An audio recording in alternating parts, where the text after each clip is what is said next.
कमी साहित्यामध्ये पोटभर अशी रेसिपी आज आपण बनवणार आहोत। चला तर मग रेसिपीला सुरुवात करूया। ही रेसिपी बनवण्यासाठी सगळ्यात पहिल्यांदा तुम्हाला 1 वाटी गव्हाचं पीठ घ्यायचं आहे। वाटी तुम्ही तुमच्या इच्छेनुसार कोणतीही घेऊ शकता। त्याच्यानंतर यामध्ये आपल्याला चवीनुसार मीठ घालायचं आहे। जर तुम्ही 1 वाटी गव्हाचं पीठ घेतलं असेल तर त्याच्यासाठी तुम्हाला 1 वाटी पाणी घ्यावं लागेल।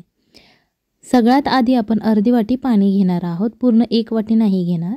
त्याच्यानंतर हे जे आपण पाणी घातलेलं आहे यामध्ये हे जे गव्हाचं पीठ आहे ते छान असं मिक्स करून घ्यायचं आहे।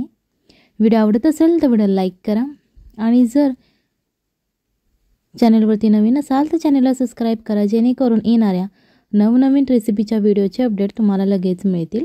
याच्यानंतर हे जे अर्धी वाटी पाणी शिल्लक राहिलेलं होतं ते सुद्धा आपल्याला यामध्ये घालून घ्यायचं आहे। याच्यानंतर यामध्ये ज्या तुम्हाला गाठी दिसत आहेत पिठाच्या त्या तुम्हाला फोडून घ्यायच्या आहेत। तुम्ही हाताने सुद्धा फोडू शकता किंवा चमच्याच्या मदतीने असं फेटत सुद्धा ते फोडू शकता। फक्त लक्षात ठेवायचं आहे की यामधल्या ज्या गाठी आहेत त्या सगळ्या गाठी आपल्याला फोडून घ्यायच्या आहेत। अशा प्रकारे तुम्हाला स्मूथ असं बॅटर तयार करायचं आहे। जसं घट्टही नाही करायचं आणि जसं पातळही नाही, मीडियम असंही आपल्याला बॅटर तयार करून घ्यायचं आहे। हे जेव्हा आपलं बॅटर तयार होतं तेव्हा तुम्हाला ते एका साईडला ठेवून घ्यायचं आहे। याच्यानंतर एक पॅन घ्यायचा आहे, तुम्ही कढई घेऊ शकता किंवा छोटासा तवा घेतला तरीही चालेल। त्यामध्ये 1 ते 2 चमचे तेल घाला। तूप आवडत असेल तुम्हाला तर तूप त्यामध्ये तुम्ही ॲड केलं तरीही चालेल। अर्धा चमचा मोहरी, अर्धा चमचे जिरे घालायचे आहेत आणि हे जिरे छान असे तेलामध्ये तडतडून द्यायचे आहेत। जिरे तडतडल्यानंतर तुम्हाला यामध्ये 1 वाटी मोड आलेली मटकी घ्यायची आहे, ओली मटकी। ती मटकी थोडीशी तेलामध्ये सुरुवातीला फ्राय करून घ्यायची आहे, जेणेकरून या मटकीचा जो कच्चापणा आहे तो निघून जाईल। थोडीशी हळद, चिमूटभर आणि चवीनुसार मीठ घालून परत एकदा आपल्याला ही मटकी फ्राय करून घ्यायची आहे। यामध्ये पाणी बिलकुल टाकायचं नाही, कारण आपल्याला ही मटकी फक्त तेलामध्ये फ्राय करायची आहे। याच्यानंतर 1 वाटी कोथिंबीर घालायची आहे। तुम्ही ही चिरून सुद्धा घालू शकता किंवा अशीच घातली तरीही चालेल। परत एकदा आपल्याला या कोथिंबीरीबरोबर ही मटकी फ्राय करायची आहे। ही मटकी तोपर्यंत फ्राय करायची आहे जोपर्यंत ती थोडीशी अशी कडक होत नाही, कारण कडक अशी मटकीची चव खूप छान लागते। सो ही मटकी थोडीशी अशी कुरकुरीत करायची आहे। ही मटकी कुरकुरीत झाल्यानंतर ती काढून घ्यायची आहे आणि त्याच पॅनमध्ये थोडंसं तेल लावून पॅन ग्रीस करायचं आहे। त्याच्यानंतर आपण जो बॅटर तयार केलेला आहे गव्हाचं, ते एक पळी आपल्याला यामध्ये ओतायचं आहे। बिलकुल तुम्हाला स्प्रेड करायचं नाही दुसऱ्या कोणत्याही वस्तूने।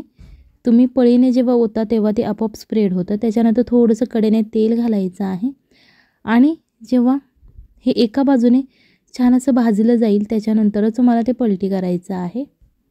हे एका बाजूने तुम्हाला भाजून घ्यायचं आहे। तुम्ही असं उलटण्याच्या मदतीने ते दाबत सुद्धा भाजू शकता। जर तुम्हाला जास्तच घाई असेल तर तुम्ही याच्यावरती झाकण ठेवून सुद्धा भाजू शकता, जेणेकरून ती रेसिपी लवकर होईल। त्याच्यानंतर हे तुम्हाला दिसत असेल एका बाजूने छान असं क्रिस्पी फ्राय झालेलं आहे। त्याच्यानंतर ते दुसऱ्या बाजूने पलटी करून घ्यायचं आहे आणि त्या बाजूने सुद्धा भाजून घ्यायचं आहे। ही प्रोसेस तुम्हाला 3 ते 4 वेळा करायची आहे, जेणेकरून ते दोन्ही बाजूने छान असं क्रिस्पी त्याला असा एक लेयर तयार होईल, जेणेकरून खाताना तुम्हाला एकदम छान अशी त्याची चव येते। सो त्याच्यासाठी तुम्हाला अशा प्रकारे हे भाजून घ्यायचं आहे। तुम्हाला इथे प्रमाण दिसत असेल, मी 1 वाटी गव्हाचं पीठ घेतलं होतं। त्या 1 वाटी गव्हाचे आपल्याला अशा प्रकारे छोट्याशा 2 रोट्या तयार झालेल्या आहेत। जर तुमच्या घरात जास्त मेंबर्स असेल तर तुम्ही पिठाचं प्रमाण वाढवलं तरीही चालेल। अशा प्रकारे तुम्ही या छोट्या छोट्या क्रिस्पी अशा रोट्या तयार करून घ्यायच्या आहेत। या रोट्या तयार झाल्यानंतर तुम्हाला त्या एका प्लेटमध्ये काढायच्या आहेत। तुम्हाला दिसत असेल बघा, खूप छान दिसत आहेत आणि चवसुद्धा खूप छान लागते। सो ही रेसिपी नक्की एकदा घरी ट्राय करा। त्याच्यानंतर एक सिल्वर पेपर फॉइलचा एक तुकडा घ्यायचा आहे तुम्हाला आणि हा जो तुकडा आहे तो तुमच्या रोटीच्या आकारामध्ये तुम्हाला घ्यायचा आहे। जास्त मोठाही घ्यायचा नाही आणि जास्त बारीकही नाही घ्यायचा। ही रोटी तुम्हाला अशी उलटी करून ठेवायची आहे। त्याच्यानंतर अशा प्रकारचं तुम्हाला चीज घ्यायचं आहे। जर हे चीज तुमच्याकडे अवेलेबल नसेल तर तुम्ही जे चौकोनी क्यूब मिळतात चीजचे ते वापरले तरीही चालतील आणि जर तुम्हाला चीज आवडत नसेल तर तुम्ही स्किप केलं तरीही चालेल। पण लहान मुलांना चीज ह्या वस्तू खूप आवडतात, सो अशा प्रकारे तुम्ही त्यांच्यासाठी ही रेसिपी बनवू शकता। यामध्ये जी आपण मटकी तयार केलेली होती ती मध्यभागी घालून घ्यायची आहे आणि अशा प्रकारे चपाती ती रोल करायची आहे। चपाती रोल केल्यानंतर तुम्हाला दिसत असेल बघा, दिसायलाही खूप छान दिसते आणि चवसुद्धा खूप छान लागते। थोडासा रोलचा भाग आहे तो असा मोकळा ठेवायचा आहे आणि बाकीचा जो आहे तो असा पेपर फॉइलमध्ये आपल्याला रॅप करायचा आहे। जो खालचा एक्स्ट्राचा भाग असतो तो असा दुमडायचा आहे, जेणेकरून मुलांना ते हातामध्ये धरायला सोपं होईल आणि गरमसुद्धा हा तुमचा रोल राहील। सो हा तुम्ही टोमॅटो सॉसबरोबर एखाद्या चटणी, केचप किंवा कोणतीही चटणी जी तुम्हाला आवडत असेल त्याच्याबरोबर तुम्ही हे खाऊ शकता. चला तर मग भेटूयात पुढच्या रेसिपीमध्ये. तोपर्यंत बाय बाय, टाटा.